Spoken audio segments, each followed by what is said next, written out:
Hello everyone, I am Venugopal. Tinkercad is the tool to simulate different circuits with Arduino and mimic its real-time output virtually prior to when they are actually designed. It helps to understand the limitations, requirements and design-specific constraints while implementing.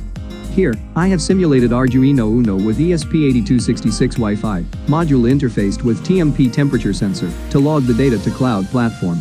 A variable and constant temperature data sent to the cloud for further analysis is here you can see, which can be later on taken to represent the data in different forms to user, or to control any other parameters with certain set of known temperature values. Here, in second simulation, I have implemented Arduino UNO with ESP8266 Wi-Fi module interfaced with TMP temperature sensor to log the data to Google Sheets and keep the track of data in Excel form.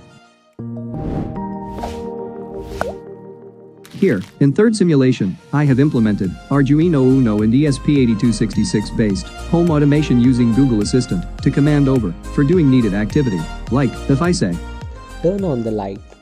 Okay Venugopal, we are processing your request. Here you go with your light on. I would like to help you again. If you need help, don't forget to ping me again. Bye. And to off I say, Turn off the light. Okay Venugopal, we are processing your request. Here you go with your light off. I would like to help you again. If you need help, don't forget to ping me again. Bye. That's the small project. Thanks for watching.